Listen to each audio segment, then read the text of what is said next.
Welcome back. CEO of Fanatics is also here in Las Vegas for the F1 Business Summit ahead of this weekend's Grand Prix. Fanatics is the exclusive retail merchandise partner of F1, and he joins us now in an exclusive interview. Fanatics CEO Michael Rubin, and just full disclosure again, I'm a member of the McLaren Advisory Board.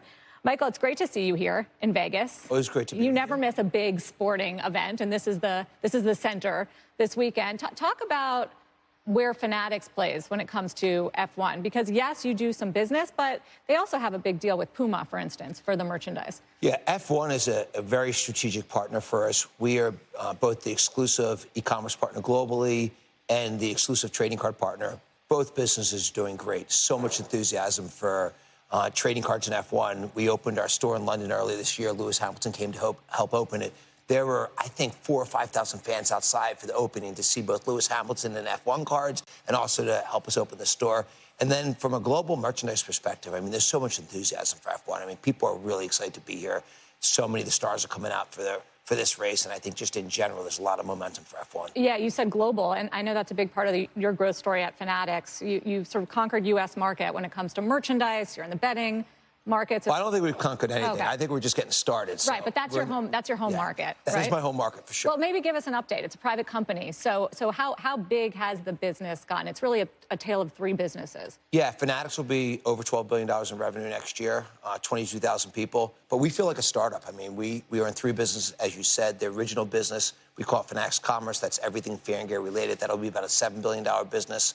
Our second business is collectibles and trading cards. That'll be about a $3.5 billion business next year. And then the betting and gaming business, that'll be $1.5 billion plus business next year. And all three are growing very nicely. And, you know, for us, the thing that I'm so excited about is every day we wake up and say, how can we make it better for the fan? What can we do to make it more interesting? And we're really obsessed with that. And we feel like, you know, even though we are 22,000 people and, you know, over $12 billion in revenue next year, we feel like a big startup. And how much is international expansion a part of the growth story? Yeah, international is a big part of our business now. You know, global soccer is, or global football is, you know, be $1 billion plus business. Certainly, sports like F1 are so strategic to us and so important. And really, this hits, you know, our most premium fans. When you think about the F1 business, you think about, you know, our VIP business for Fanatics overall. I mean, just you see the best and highest end fans coming out for F1, and you know, again, so much enthusiasm. But if you look at the growth of the business, I'd say our international business is probably growing 50 to 75%, when the balance of the business could be, you know, a low double-digit grower.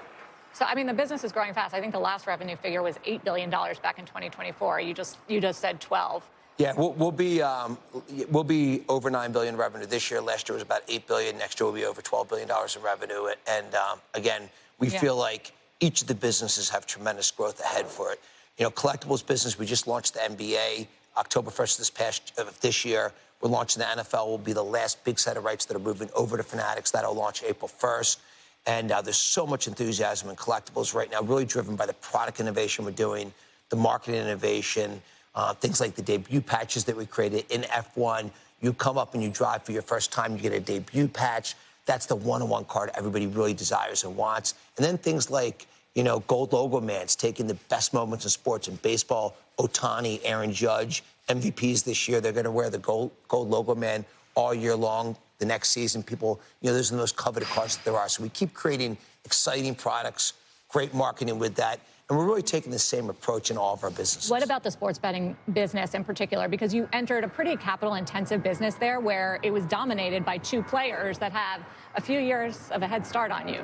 Yeah, it's been, for me, I think, the most interesting business because everyone told us we were nuts. Like, how could you possibly want to get into this business? You've got, you know, two major players in Flutter that owns FanDuel and DraftKings. They're two incredible companies.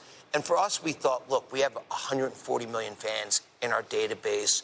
We have so many strategic advantages based on all the relationships that Fanatics has. We thought we could create a better value proposition. So when we approached getting into the betting and gaming business, we said, what can we do to be different and better? We did two things that have been huge home runs for us. The first is every time you bet with us, you earn fan cash. So win or lose, whatever you bet, you earn fan cash. With that fan cash, you can make more bets, you can buy merchandise, you can buy trading cards, you can trade in our marketplace, you can get tickets, you can go to lids. So it's really this currency of sport that you can use anywhere. We're going to issue next year $1 billion of fan cash, and that $1 billion will all get redeemed. There's like a 99% redemption. So this is not you give something to a fan and they don't love it. They love it. They're obsessed with this. The second thing is we create something called fair play. If your player gets injured in the first half of a game, we take them out of the bet. And so there were like over 1 million bets that would have lost that won because of our fair play. We want to use things that are more fair for fans. So how are the results? We've gone from irrelevant to the third player in 2 years. And we're the only sportsbook that I think is really growing its share every quarter. We're the fastest growing sportsbook and casino in the country, and I feel like we're just getting started. What about the predictions markets? Very hot right now, fast growing. Do you think that there's a risk that they cannibalize sports betting? Yeah, so first, are you going to get in? I'll give this to you first, right here. Yeah. Let's go. I'm giving it to you right now. Let's go. We got to make. We're launching the next couple weeks.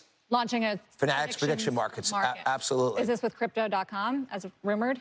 It is. It is with Crypto.com, and we're super excited about. Look, from our perspective, if there's a business that is important to our customers, we want to be in there and do it better. So I'll say something that I think won't be conventional thinking. I think the winners in this are going to be the sportsbooks. I just think if you look at what Flutter and FanDuel has, and DraftKings and Fanatics, I think we have such strategic advantages from the enormous customer base that we have to all of the experience. And are you saying like an advantage over the Kalshis and Polymarket? Yeah, definitely. And look, I like both those. I mean, each of those companies are led by studs, and you know, I think that they have great founders, and I'm fans of each of theirs. But I just think if you look at the inherent customer base, the experience that we have in this business, you know, it's super exciting for us. And look, we're only in 23 states today, so there's 27 states that we're going to launch in that we think, you know, customers want this product, and we want to give it to the customers. And regulatory risk, though.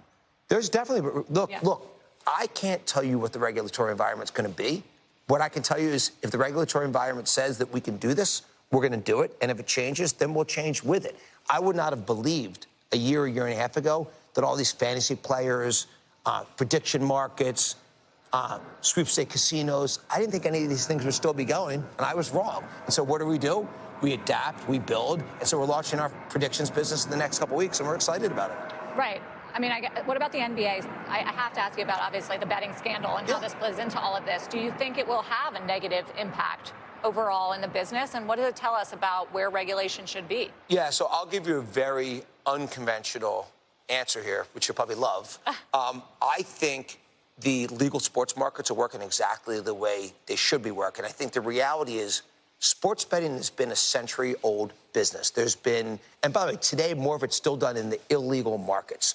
The reason that these things are coming to light is because the detections that are put by the legalized sports gambling companies are finding these irregularities, and they're reporting them to the authorities and to the sports properties, and then they're investigating them. So they're self-regulating? Yeah, when you don't find them, is it in all of these illegal markets? So from my perspective, I was curious when all this started happening, news kind of broke. I said, how many people are investigated for insider trading per year? I think there's like 50 companies per year that are investigated. So you can't have a business with thousands of players where there aren't going to be people who do dumb things, illegal things, make mistakes. What you need is the systems in place to detect these things and report these things. So what I would say is the legalized sports betting system is working exactly the way it should be.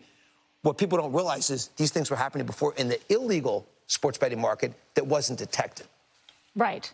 Okay, finally, we have to go, but just a quick update on where you're headed since you give us the updated revenue numbers. I think you were last valued at $31 billion. That was 3 years ago. Yeah. Are you thinking about going public? IPO market's open. Yeah, look, for us, what we want to do is build the best company in the world. That is what I'm focused on. Do I think that could be an eventual outcome? Absolutely. Is it something we're thinking about today or in the near to midterm? No, we're focused on building the best consumer experience to growing these businesses, and certainly we think we're creating a tremendous amount of value as a private company. All right, and you heard it here first, launching the predictions market in a few weeks with Crypto.com. Thanks for the scoop. Absolutely. Michael Rubin, always great to talk to you. Great to be with you. Michael Rubin, the CEO of Fanatics there, Carl, sharing some news with us.